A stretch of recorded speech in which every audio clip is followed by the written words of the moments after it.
So once upon a time, I played Dungeons and Dragons with my friends. It was just a normal game of Pathfinder, except this game in particular will forever be memorized in our group.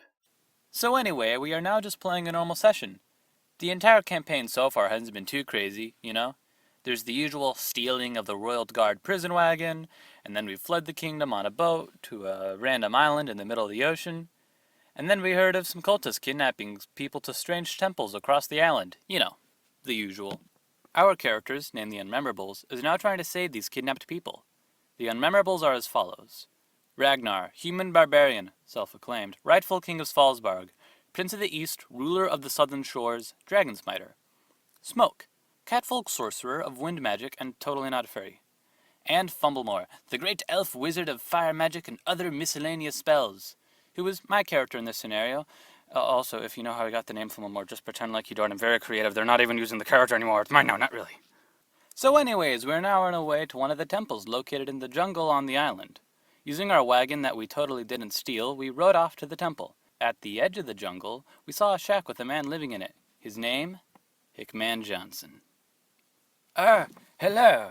Do you mind if... Why, howdy. I'm Hickman Johnson. What do you want? Can we convince you to guide us to the temple in this jungle? What for? I was planning on going down to the creek this afternoon. Heck, I always go down to the creek, because when you go down to the Smoke, creek, just hand him a gold piece. Because when you're down by the creek, you realize that... A deal! Now I'll even give you a shortcut.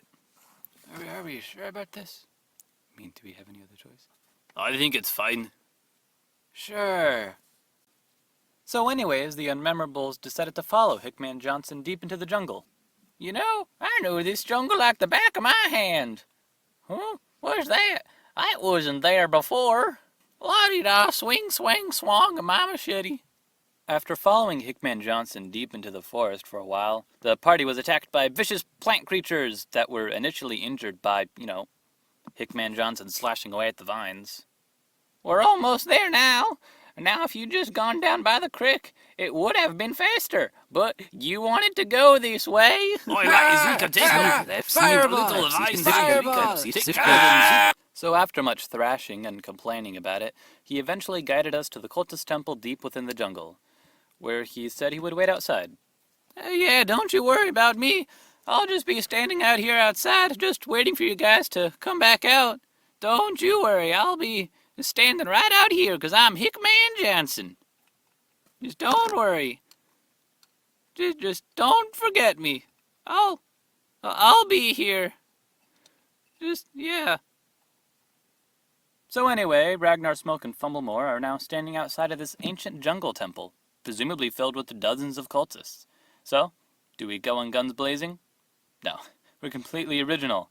We do it the only way this group of characters knows how. By Star Warsing it. We dress up as cultists and prisoners, work our way through the temple to get the components required to open a door, and advance through the dungeon. But first, there was... the dog. We entered a room with a chained-up guard dog.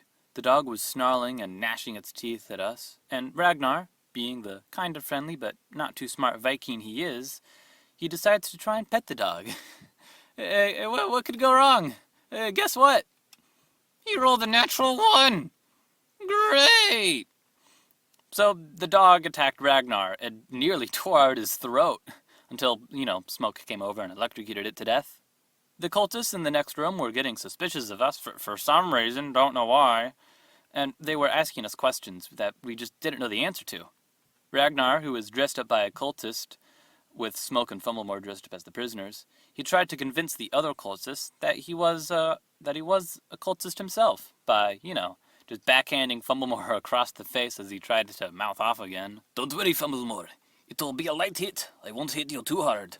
What? Don't hit me. I didn't agree to this. Here goes nothing.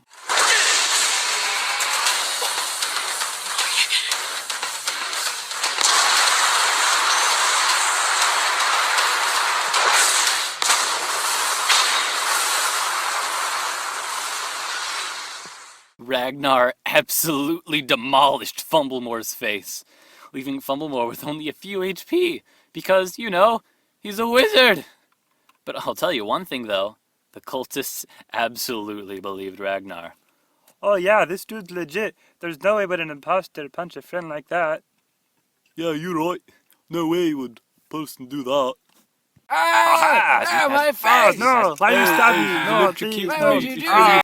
So anyways, after slaughtering all the cultists in the upper part of the temple, we needed to work our way down to a lower floor, where the prisoners were presumably being held. The way to get down there just looked like a simple staircase. Alrighty, let me just make a perception check to see how many cultists there are down there. You just see one person down there. Natural one. Another person enters the room. But there was only one down there. There are two now. Well, let me just make another perception check just to make sure. There are now 4 cultists down there. What? So now we have to fight 4 cultists instead of 1. For we have successfully materialized 3 people into existence by sheer numbers.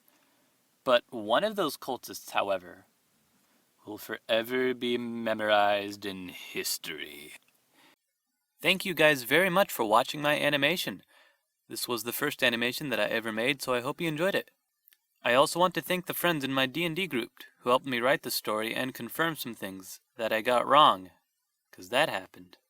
Anyways, I hope you enjoyed, and goodbye.